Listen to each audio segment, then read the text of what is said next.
Boa noite, irmãos e irmãs. Vamos orar mais uma vez?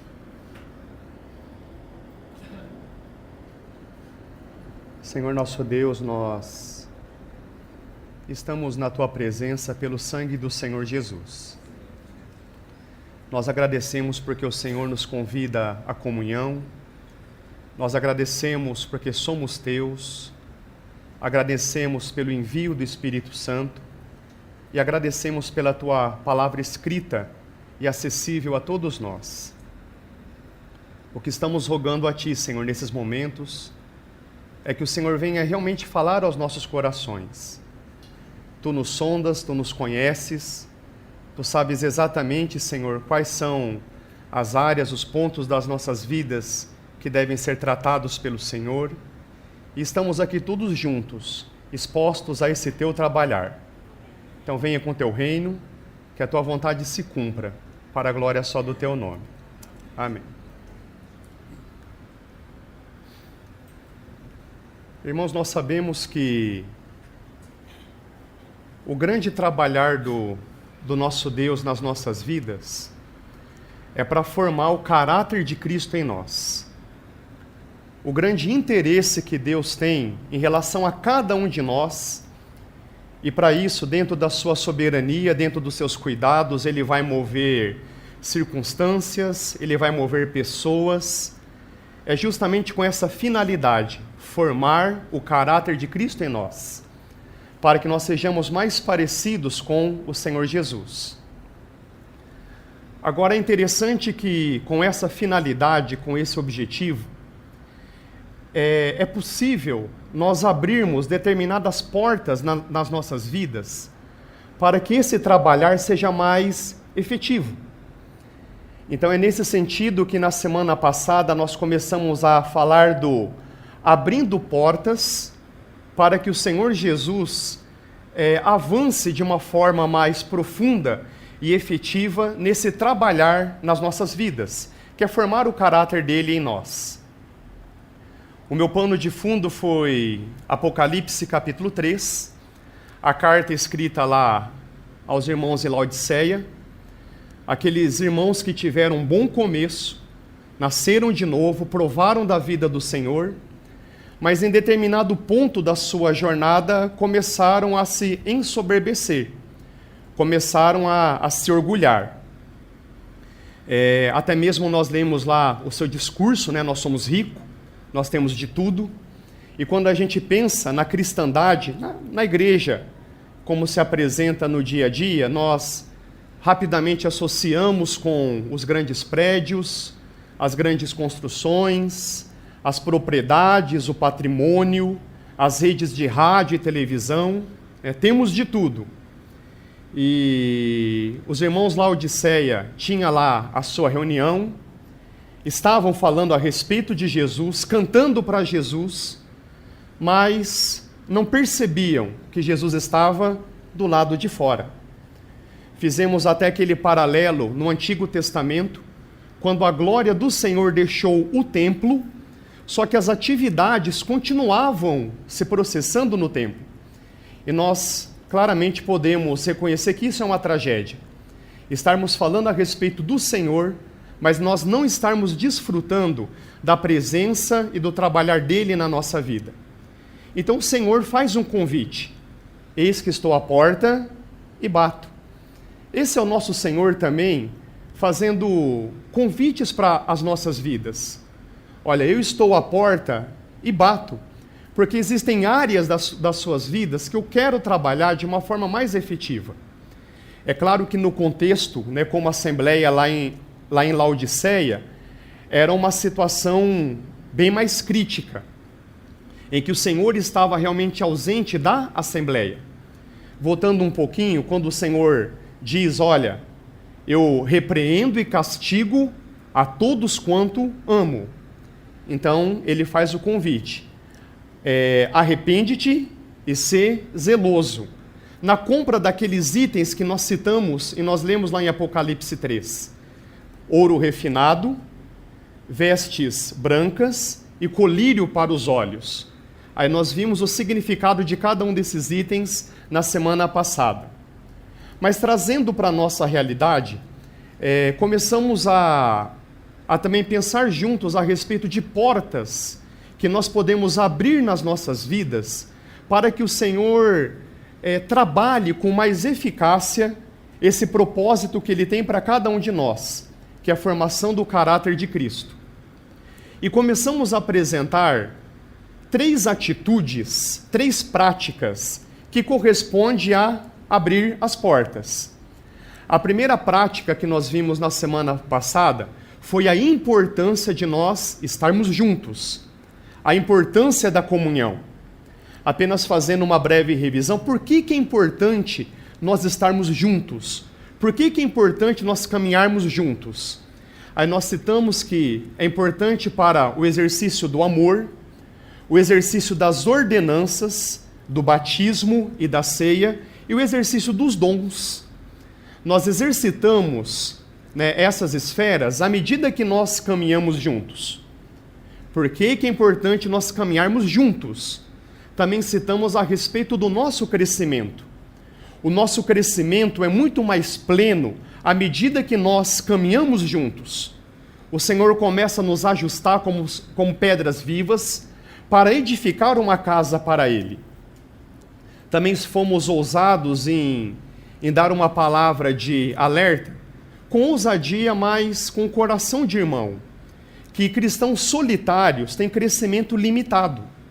Realmente, quando se compara com um incrédulo, ser um cristão já é muita coisa.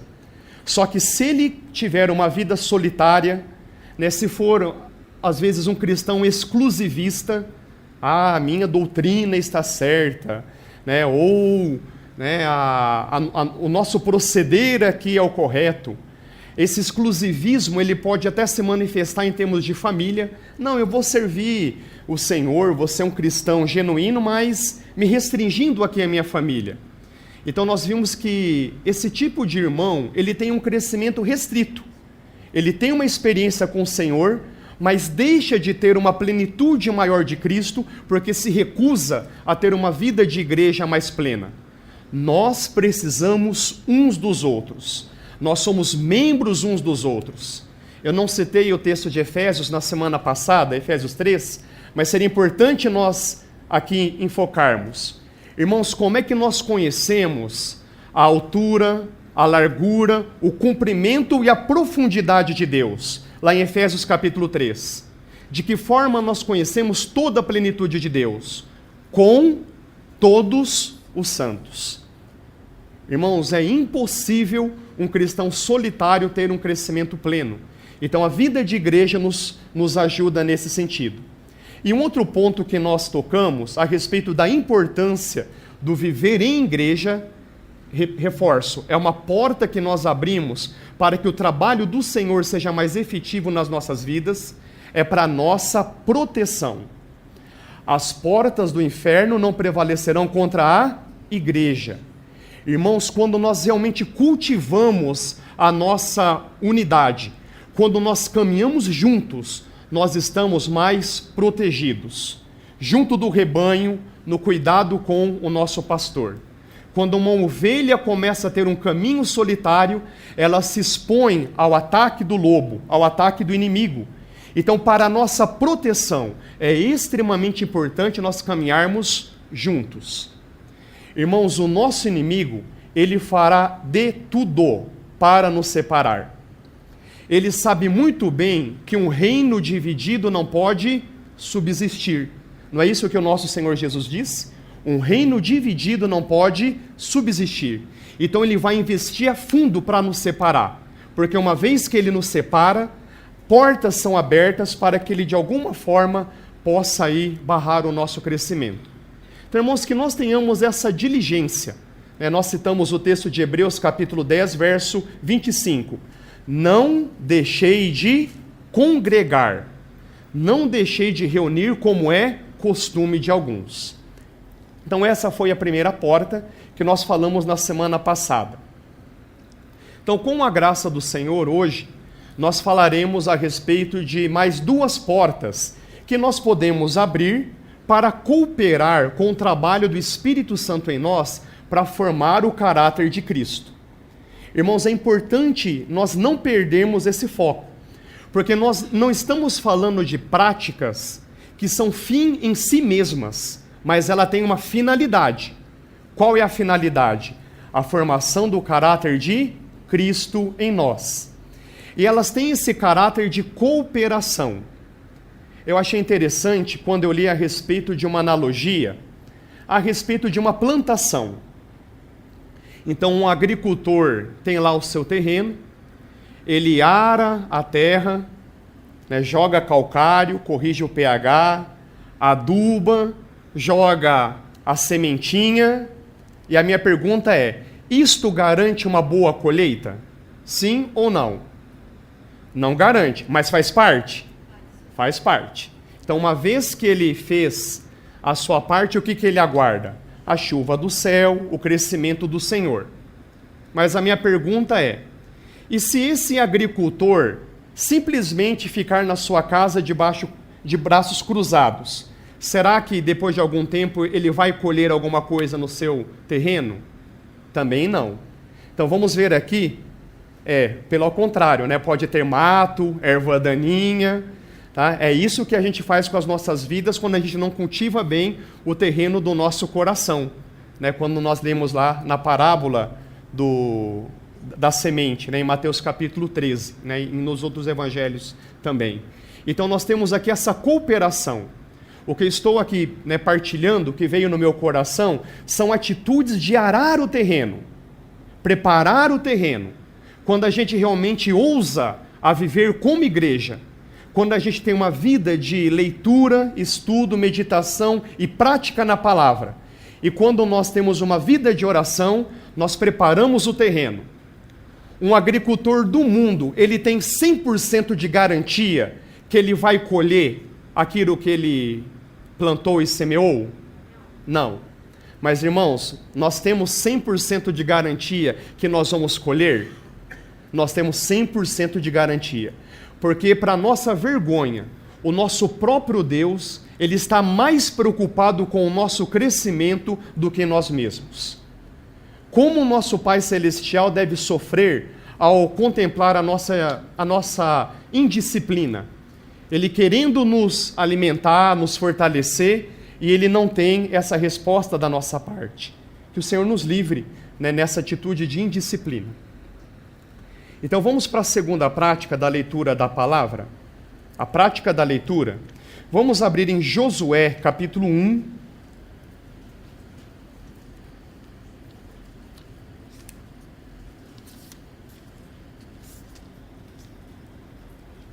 Josué, capítulo 1.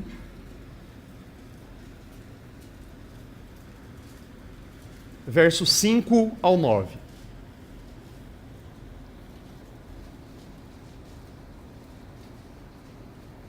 Ninguém poderá te resistir todos os dias da tua vida. Como estive com Moisés, assim estarei contigo. Não te deixarei, nem te desampararei. Esforça-te e sê corajoso, porque farás este povo herdar a terra que jurei a seus pais. Apenas esforça-te e sê corajoso, cuidando de obedecer a toda a lei que meu servo Moisés te ordenou. Não desvies dela, nem para a direita, nem para a esquerda. Assim serás bem-sucedido por onde quer que andares. Agora a minha ênfase é nesse verso 8. Não afastes da tua boca o livro desta lei. Antes, medita nele, dia e noite, para que tenhas cuidado de obedecer a tudo que nele está escrito. Assim farás prosperar o teu caminho e serás bem-sucedido. Não te ordenei eu? Esforça-te e sê corajoso. Não tenhas medo, nem te assustes, porque o Senhor teu Deus está contigo por onde quer que andares. O que eu acho interessante aqui nessa passagem é que ela concilia muito bem a soberania de Deus e a responsabilidade humana. O nosso Deus soberano, ele está aqui dizendo: não te deixarei, não te desampararei, estarei contigo, darei a terra que eu jurei aos seus pais, serás bem-sucedido. Estão notando, irmãos? O nosso Deus soberano aqui manifestando a sua graça.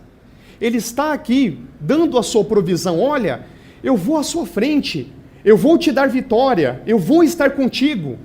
Irmãos, lembram como Jericó foi tomada? Humanamente falando, era impossível, mas como o nosso Deus, dentro do seu poder, derrubou ali as muralhas de Jericó. Então nós temos aqui a soberania de Deus. Aí Deus instiga a responsabilidade. Qual é? Esforça-te, sê corajoso. Então nós temos aqui essa harmonia que nós temos que viver dentro dela. Nosso Deus é soberano e nós somos responsáveis. E dentro dessa responsabilidade, reforçando aqui o verso 8: não afastes da tua boca o livro desta lei.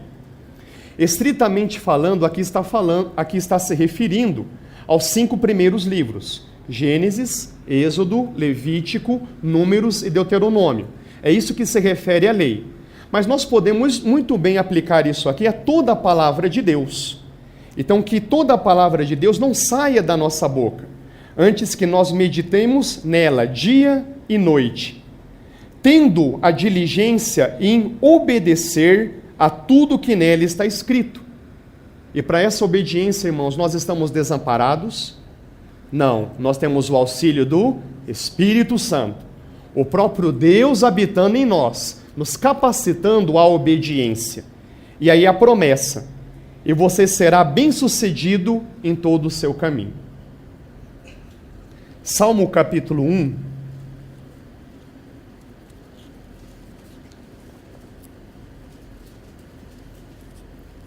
Também um salmo, penso, bem conhecido de todos nós. Salmo capítulo 1, dos versos 1 e 3. Bem-aventurado aquele que não anda no conselho dos ímpios, não se detém no caminho dos pecadores, nem se assenta na roda dos zombadores. Pelo contrário, o seu prazer está na lei do Senhor, e na sua lei medita dia e noite. E como é que é comparado essa pessoa que tem essa atitude, que tem o prazer na lei do Senhor, na palavra do Senhor e nela medita? Como ele é comparado? O verso 3.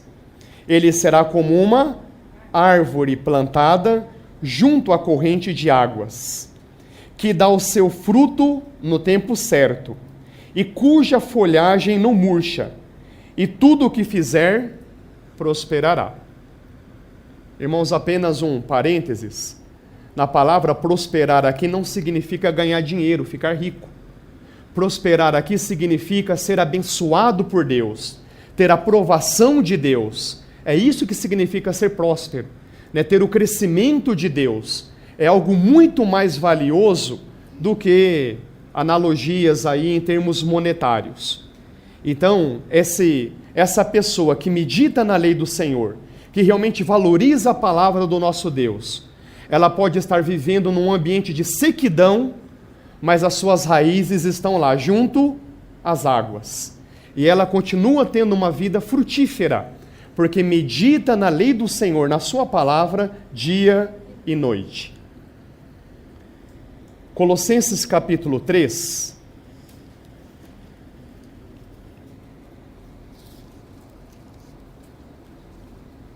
Colossenses capítulo 3, verso 16.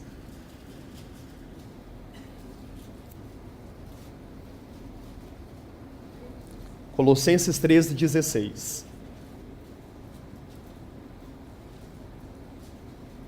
A palavra de Cristo habite ricamente em vós, em toda sabedoria.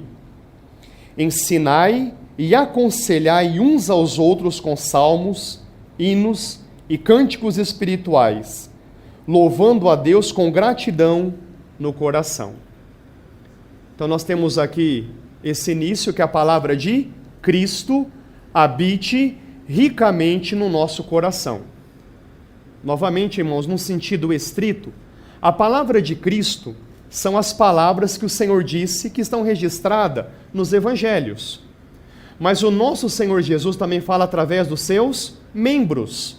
Então, quando nós lemos as epístolas, as cartas, o livro de Apocalipse, nós também estamos lendo as palavras de Cristo através dos membros do seu corpo. Então, que a palavra de Cristo habite ricamente no nosso coração. 1 Timóteo, capítulo 4.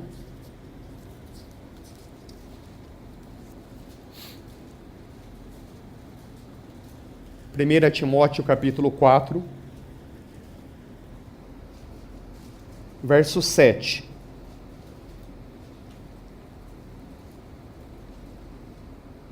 Exercita-te na piedade, pois o exercício físico é proveitoso para pouca coisa ou pouco tempo, mas a piedade é proveitosa para tudo, visto que tem a promessa da vida presente e da futura.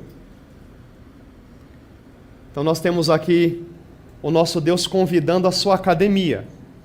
Exercita-te na piedade. Aí fala da transitoriedade, do exercício físico, ainda que tenha o seu lugar, mas nós temos que exercitar na piedade e colheremos frutos, tanto nessa vida quanto na vida futura. Mas podemos até perguntar, mas como assim, exercita-te na piedade? Já nós citaremos um exemplo prático, mas nós podemos captar a mesma mensagem num texto paralelo, em Efésios 5:1. Apenas ouçam. Sede imitadores de Deus como filhos amados. Exercita-te na piedade. Mas o que significa o exercício na piedade? Esse verso pode nos ajudar. Sede imitadores de Deus, como filhos amados.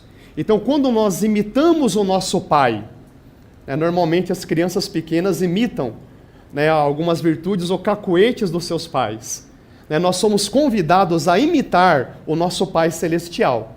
E quando isso é feito pela mediação do Espírito Santo em nós, nós estamos exercitando na piedade. Agora, uma atitude prática do exercício da piedade. O verso 13 desse mesmo capítulo de 1 Timóteo 4. Aplica-te à leitura. Temos aqui um exemplo. Aplica-te à leitura. E que leitura é essa? Certamente a leitura da palavra de Deus. Aplica-te à leitura. E por fim, Apocalipse capítulo 1.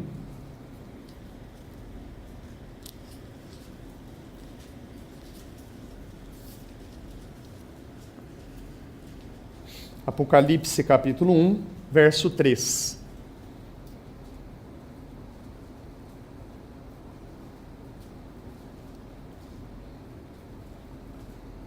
Bem-aventurados os que leem e também os que ouvem as palavras desta profecia e as guardam, as coisas que nela estão escritas, porque o tempo está próximo. Então, novamente, estritamente falando, essa profecia se refere ao livro de Apocalipse, mas podemos muito bem estender para toda a palavra de Deus, todo o conselho de Deus.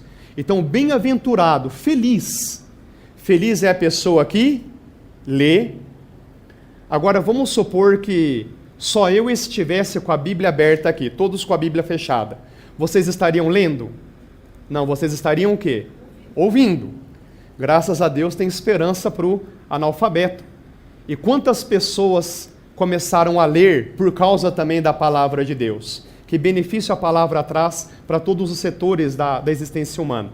Então, bem-aventurado é aquele que lê, aquele que ouve e aquele que guarda.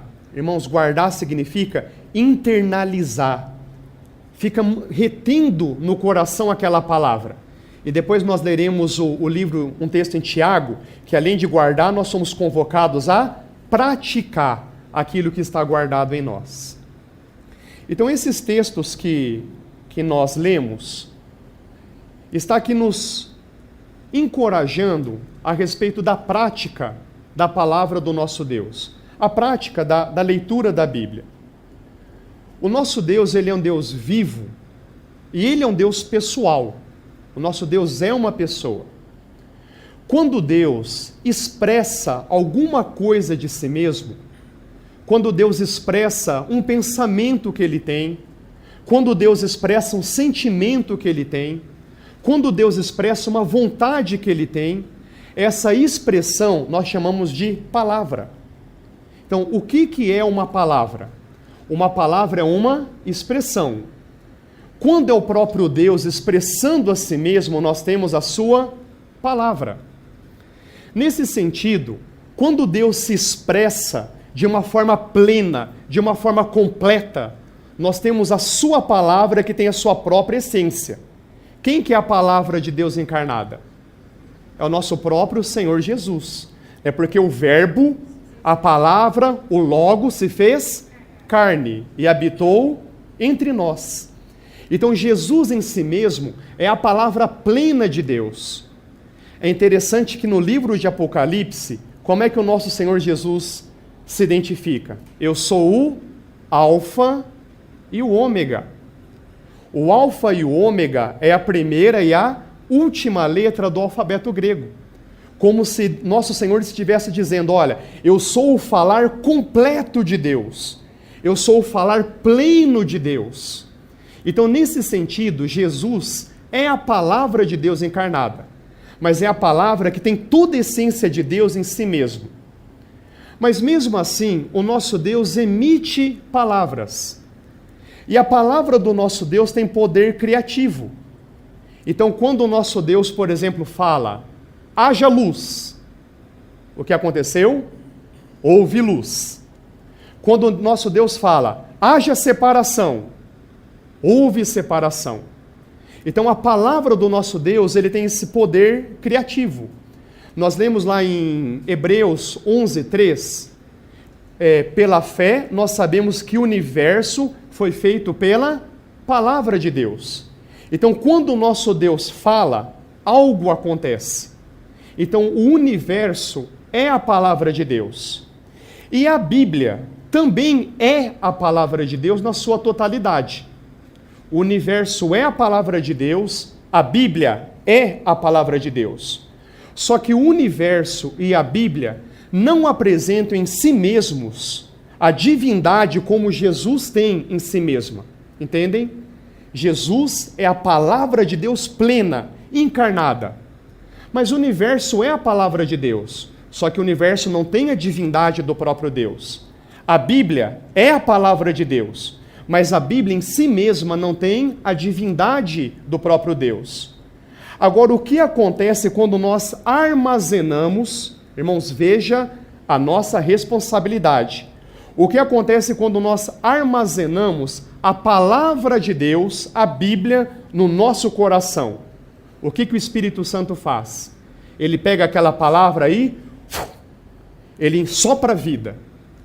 Então, a palavra de Deus escrita é extremamente importante. É o instrumento de Deus que é tomado pelo Espírito Santo para que aquilo se transforme vida em nós. Para amparar, essa exposição, vamos abrir em Jeremias, capítulo 15, verso 16.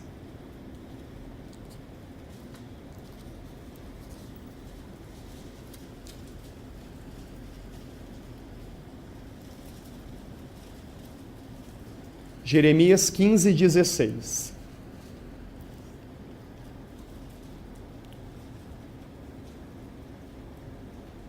Quando as tuas palavras foram encontradas, eu as comi, e elas eram para mim regozijo e alegria do meu coração, pois levo o teu nome, ó Deus dos exércitos.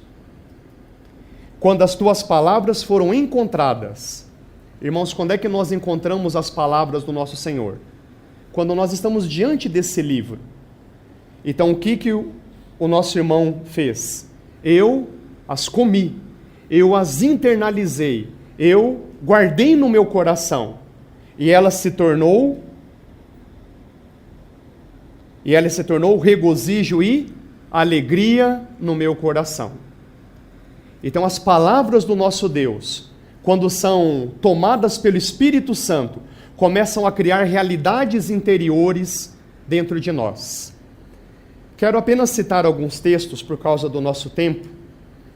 Mateus capítulo 4, verso 4, apenas ouçam, por favor. Quando o nosso Senhor Jesus diz: nem só de pão viverá o homem, mas de toda palavra que procede da boca de Deus. Então nós precisamos da palavra de Deus para que haja vida no nosso interior.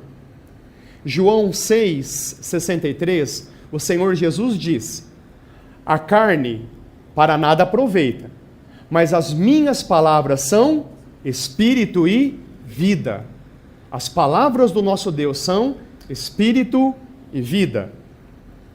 E Hebreus 4,12 diz que a palavra de Deus é viva e eficaz, e mais penetrante do que a espada de dois gumes, que divide alma e espírito, juntas e medulas, e ela é apta para discernir os pensamentos e intenções do coração. A palavra do nosso Deus é viva e eficaz. Então, irmãos, se nós tão somente pegarmos as palavras desse livro e comê-las, internalizá-las, guardá-las, o Espírito Santo vai pegar aquela palavra armazenada em nós e vai soprar a sua vida. Ele vai dizer: haja luz, os nossos olhos serão abertos. O nosso Deus vai dizer que haja árvores, haja frutos, hajam animais no nosso coração. É aquela frutificação. O mundo espiritual começa a crescer dentro de nós, quando a palavra do nosso Deus é em nós armazenada. Irmãos, como é importante nós guardarmos a palavra do Senhor. Quais são os benefícios da leitura, absorção e guarda e prática da Bíblia? Então, os benefícios de se ler a palavra de Deus. Primeiro, para conhecer melhor a Jesus. E à medida que nós o conhecemos, nós o amamos mais e mais. Apenas citando, o Senhor Jesus disse ali para os líderes dentro do judaísmo: vós examinais as Escrituras, porque julgais ter nelas a vida eterna, porque elas testificam de mim. Só que não quereis vir a mim para terdes vida. Então, quando nós examinamos as Escrituras, mas a gente deve parar por aí? Não, porque isso aquelas pessoas estavam fazendo. Qual que é o próximo passo? Nós irmos até o Senhor. Qual é a consequência? Nós teremos vida. Então essa é uma importância de nós lermos a palavra. Conhecer melhor a Jesus, e à medida que nós o conhecemos, nós o amamos mais e mais. Para recebermos fé. Romanos 10,17 diz: porque a fé vem pela palavra de Cristo. Perdão, irmãos. A fé vem pelo ouvir, obrigado. A fé vem pelo ouvir, e ouvir pela palavra de Cristo. Que bom, né? A gente está em família. Então esse é um outro benefício de lermos, meditarmos a palavra. A nossa fé é fortalecida. A nossa confiança em Deus é fortalecida. Mas um benefício: nós somos instruídos em como viver bem e tomar decisões mais acertadas. Irmãos, no nosso dia a dia, quantas decisões a gente tem que tomar, não é verdade? Desde decisões tão simples como que roupa vestir. Bom, pelo menos para nós homens, é uma decisão simples a ser tomada. Aqui decisões mais comprometedoras, né? Se a gente deve ou não aceitar uma proposta de trabalho e assim por diante. Quantas decisões nós tomamos no nosso dia a dia? Mas a palavra nos diz lá no Salmo 119, 105: lâmpada para os meus pés é a tua palavra, e luz para os meus caminhos. Irmãos, a palavra do nosso Deus nos auxilia para tomarmos melhores decisões. Um outro benefício: nós recebemos recursos para vencer os pecados e as tentações. No Salmo 119, verso 11 diz: guardei a tua palavra no meu coração, para não pecar contra ti. Então, se nós armazenamos a palavra, nós somos precavidos em relação aos pecados. Ali no verso 9 do Salmo 119 diz: como purificará o jovem o seu caminho? Observando, vivendo segundo a sua palavra. Os caminhos são purificados quando a gente guarda a palavra do nosso Deus. E como é que o nosso Senhor Jesus venceu as tentações no deserto? Como ele venceu? Citando a palavra. Então a palavra, ela nos previne de pecados e tentações. Esse é um outro benefício. Um outro benefício: nós somos regenerados.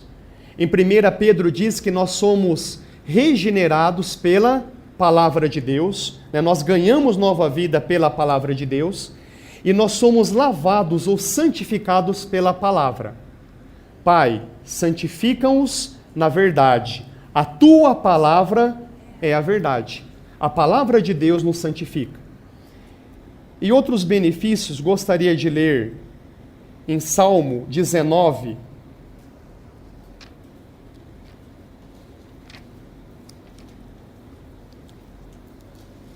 Salmo 19.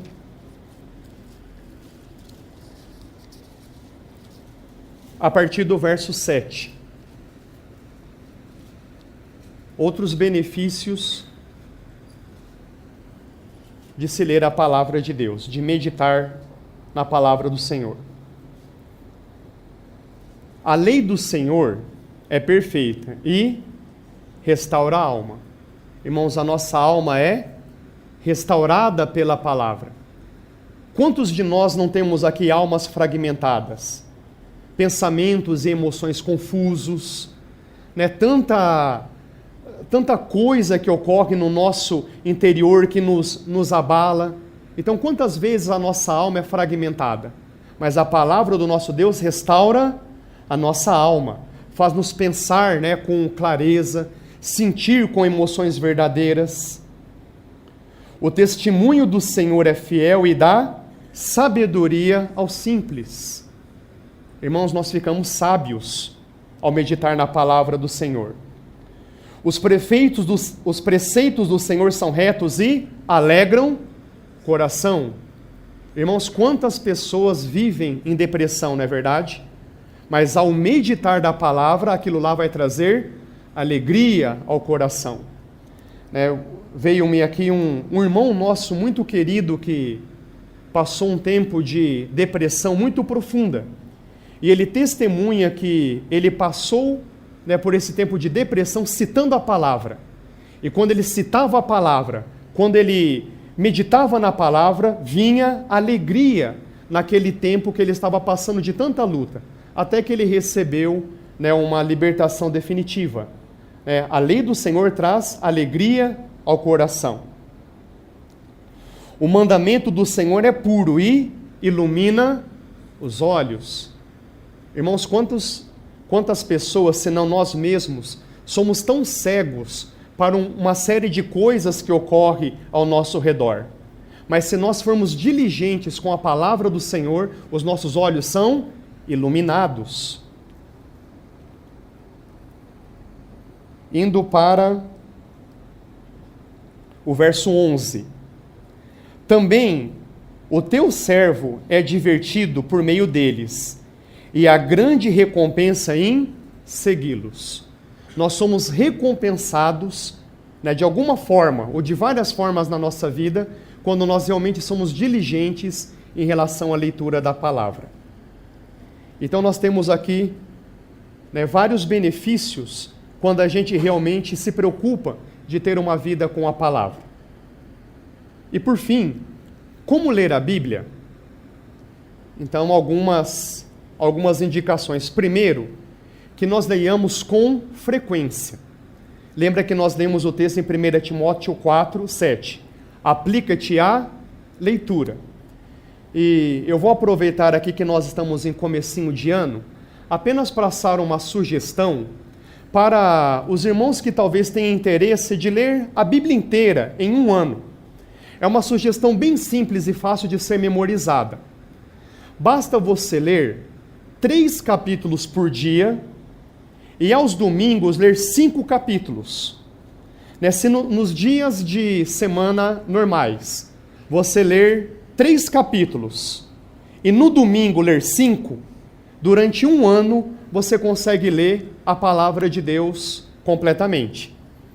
E como nós estamos no dia 5 de janeiro, e eu gostaria que realmente todos fizéssemos isso, eu fiz uma pequena conta para todos nós caminharmos juntos. Porque hoje, nós terminamos Gênesis 17. Confirmado? Bem, então, para atualizar aqui, se no ano de 2014 desejamos ler toda a palavra, a partir de hoje até o próximo domingo, 5 capítulos por dia. Se alguém dispuser no coração essa diligência, a partir de hoje até o próximo domingo, 5 capítulos por dia, recuperação. Aí, de segunda em diante, pode voltar nesse ritmo. 3 capítulos por semana e 5 aos domingos. 3 por dia, obrigado. Aí não vai dar num ano, 3 por dia e 5 aos domingos. Gostaria de ser um pouquinho mais ousado. Irmãos, o meu aniversário é em abril. Eu não costumo, e sinceramente eu não gosto muito de ganhar presentes, mas eu vou pedir um presente para cada um de vocês. E o meu presente para cada um de vocês eu estou pedindo um presente, algo inédito na minha vida. E o presente que eu quero de cada um de vocês leia, cada dia, 3 capítulos da Bíblia. No domingo, leia 5. E aquilo que você estiver ganhando do Senhor, vem compartilhar comigo. Então é um pedido que eu estou aqui fazendo. Então, ler com frequência. Ler com fé. Ler com reverência e respeito. Em Hebreus 11:6 nós lemos: sem fé é impossível agradar a Deus. Então que a gente leia com fé, com reverência, porque Deus é o próprio autor. A Bíblia toda é a palavra infalível de Deus. Ele só usou instrumentos humanos para redigi-la. À medida que ler, não se preocupe em interpretar cada detalhe. Porque às vezes nós temos essa preocupação, puxa, mas eu não estou entendendo exatamente o que está dizendo. Irmãos, não tenha essa preocupação, continue a leitura. O Espírito Santo vai se incumbir em vivificar aquilo que foi lido. Vá guardando aquilo no coração. Irmãos, quantas coisas a gente lê na palavra e nós não temos clareza absoluta. Mas às vezes a gente está caminhando, conversando com alguém e aquela palavra vem ao nosso coração com vida, com realidade. A nossa responsabilidade é guardar. Habite ricamente a palavra de Cristo em nós, o Logos. Aí o nosso Senhor vai pegar o Logos, aquela palavra, e vai vivificar em nós. A palavra rema, aquela palavra viva em nós. E por fim, com disposição em obedecer. Apenas citando Tiago, capítulo 1, verso 22, não sejam apenas ouvintes, mas praticantes da palavra. E mais uma vez, irmãos, é importante nós batermos nesse ponto. Nós temos o auxílio bendito do Espírito Santo de Deus, que nos vivifica, nos ilumina, nos fortalece para que sejamos praticantes da palavra. Amém? Irmãos, terceira porta, e com a graça do Senhor serei diligente para ser objetivo. A prática da oração. Orar, logicamente, significa comunicar-se com Deus. A gente pode comparar a leitura da palavra como o alimento da alma. Se a leitura da palavra é o alimento da nossa alma, a oração é o seu exercício. É um exercício que nós fazemos com o nosso coração. A Bíblia recomenda que nós oremos sem cessar. Em 1 Tessalonicenses 5,17 está claro esse mandamento, né? Orai sem cessar. A palavra também nos diz para que perseveremos na oração. Romanos capítulo 12, verso 12, sede perseverantes na oração. E também em Efésios 6,18 nos diz, orando em todo tempo no Espírito, na direção do Espírito. Então nós temos aqui essa orientação da palavra, esse mandamento imperativo de Deus no Novo Testamento. Orai sem cessar, sede perseverantes na oração e orando todo o tempo no Espírito. A oração ela pode se expressar como agradecimento, louvor, petição, intercessão, confissão de pecados e batalha espiritual. Então existem várias formas com que uma oração pode ser expressa. Então, aproveitando nesse momento, fazendo um convite, para a próxima terça-feira, nós teremos uma reunião de oração, cujo objetivo é ações de graças. Nós vamos reservar esse ajuntamento simplesmente para agradecer o Senhor, o que Ele tem feito nas nossas vidas, o que Ele fará, né, a pessoa dEle. Então, a gratidão é uma expressão de oração. Quais são os benefícios da oração? Então, pela oração, nós somos transformados. Os nossos valores, conceitos, preconceitos, tendências, medos, sonhos, são conformados ou ajustados aos padrões de Deus. Quando nós abrimos o nosso coração para o Senhor, Ele vai simplesmente nos transformando a partir do nosso interior. Um outro benefício, a oração abre caminhos para Deus estabelecer a sua vontade. A vontade do nosso Deus é boa, agradável e perfeita. Então, quando nós oramos, nós abrimos espaços, abrimos portas para que o nosso Deus concretize a sua vontade. Esse é um outro benefício. E um outro benefício que a oração abre portas para a presença e para a influência de Deus. Aí eu citei aqui algumas influências que o nosso Senhor opera quando nós oramos. Ele salva, cura, liberta, consola, aconselha, dirige, protege, ajusta, corrige, interfere, aviva, fortalece, restaura, repreende e também julga. Todas as ações que o nosso Deus opera quando nós simplesmente nos colocamos diante dele em oração. Como orar? Em primeiro lugar, praticando. Então, eu gosto muito da comparação do andar de bicicleta. É quando uma criança está ali aprendendo a andar, quando a gente olha para o rostinho dela, não parece lá das atividades mais agradáveis, quando ela está ali tensa, aprendendo, quando tira as rodinhas. Só que ela vai criando a habilidade e depois aquela alegria que ela começa a ter em dominar essa atividade. Irmãos, eu penso que é uma boa comparação para a nossa vida de oração. No começo é truncado, é dificultoso, não é um hábito que nós temos. Eu acho muito interessante, vocês se lembram daquela situação que Deus foi fazer um pacto com Abraão e ele pediu para cortar os animais ao meio? Aí, quando Abraão estava operando ali a ordem de Deus, vieram as aves dos céus querendo descer sobre o sacrifício. Eu penso que é uma boa analogia nos nossos momentos de oração. A gente quer cultuar o nosso Deus, a gente quer comungar com o nosso Deus, mas vem as aves, pensamentos, vem uma série de coisas em nós querendo atrapalhar a nossa comunhão.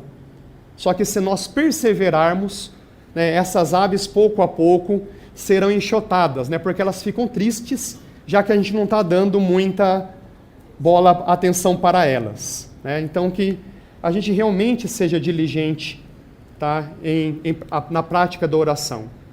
Gostaria, irmãos, dentro de ser bem assim prático, se você pudesse reservar durante um dia 20 a 30 minutos de início para você se fechar no seu quarto e reservar para ler aqueles 3 capítulos sugeridos e ter um tempo de oração. Irmãos, eu tenho certeza que se a gente começar a reservar no mínimo 20 minutos por dia, aquelas outras 23 horas e 40 minutos serão muito mais bem vividas por causa daqueles 20 minutos. Porque quando a gente começa a buscar o reino, o Senhor também começa a colocar a nossa vida em ordem.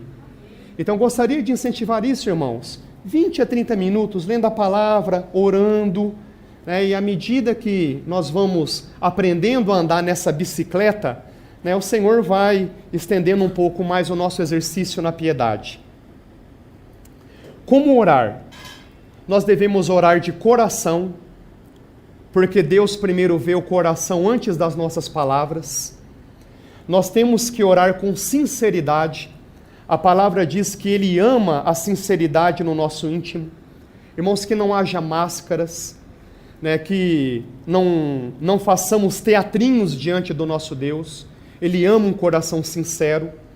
Nós temos que orar com fé, tendo a certeza que o Deus invisível é mais presente do que a realidade palpável.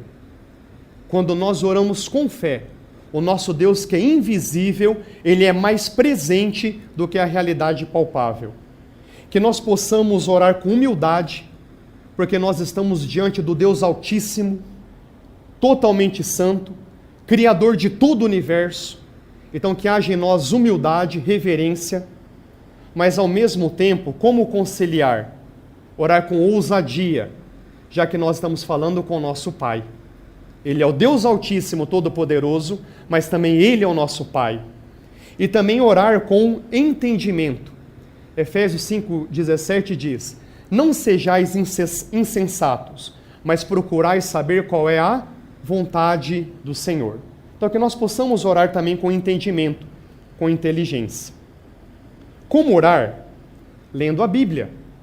À medida que nós estamos lendo aqueles 3 capítulos diários e 5 aos domingos, nós podemos chegar: Senhor, eu não estou entendendo bem essa passagem, o Senhor poderia me esclarecer? Puxa, Senhor, como eu estou sendo reprovado nesse ponto aqui. Senhor, trabalha isso na minha vida. Puxa, Senhor, como o Senhor é grandioso, como o Senhor é misericordioso. Irmãos, à medida que nós vamos lendo a palavra, que nós vamos orando aquilo que nós estamos lendo.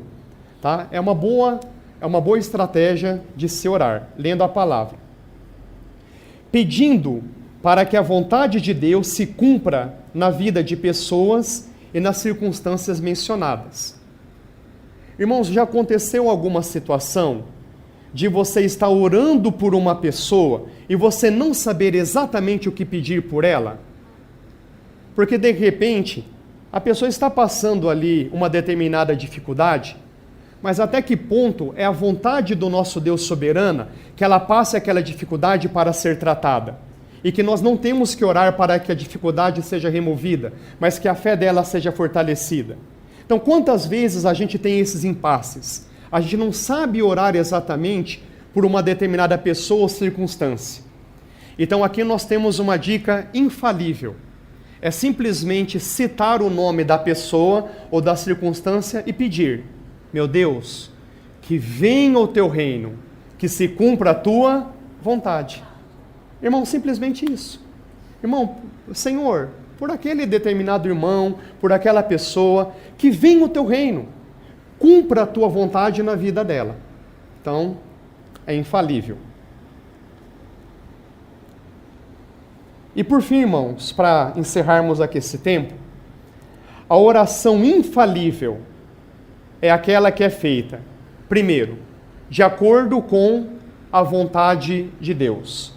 Vamos ler 1 João capítulo 5, verso 14.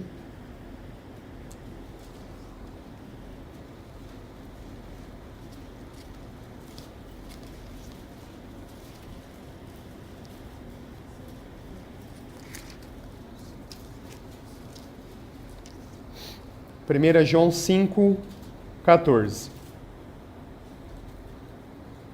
E esta é a confiança que temos nele. Se pedirmos, ou se orarmos alguma coisa segundo a sua vontade, ele nos ouve.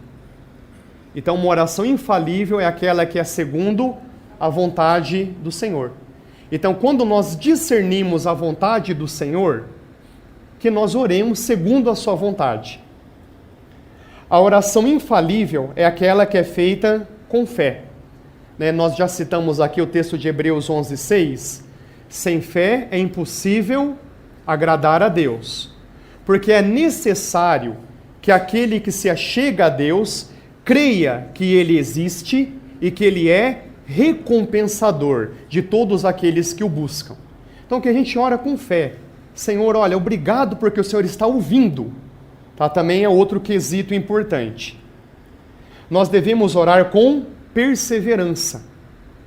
Nós já citamos alguns textos: orai sem cessar, sede perseverantes na oração, orando em todo o tempo no Espírito, aquilo que o Senhor Jesus fala: pedi e dar-se-vos-á, buscai e achareis, batei e abrir-se-vos-á. Veja o nosso Senhor aqui nos ensinando a respeito da perseverança na oração. Então, esse é um outro item, orarmos com perseverança. E por fim, orarmos com parceria, em unanimidade com os nossos irmãos. Nós citamos aqui na semana passada o Salmo 133, que quando os irmãos estão vivendo em união, ali o Senhor ordena a bênção. E os irmãos se lembram daquela situação em Atos capítulo 4, quando Pedro e João foram soltos, aí os irmãos começaram a orar numa só voz e o lugar tremeu. Então, quando nós oramos em unanimidade, num só coração, o nosso Deus dá a sua testificação. Ele realmente vai nos responder. Então, esses itens são extremamente importantes para que a oração seja eficaz. Orarmos segundo a vontade de Deus, orarmos com fé, orarmos com perseverança e orarmos com unanimidade entre os irmãos. Amém? O exercício dessas três práticas exige um maior empenho, principalmente nos primeiros estágios da vida cristã. É normal quando nós somos bebês espirituais. Isso aconteceu comigo várias vezes, de você começar uma atividade e bater com a cara e parar. Não, isso não funciona. Aí você começa de novo. Nos primeiros estágios da vida cristã, isso realmente ocorre.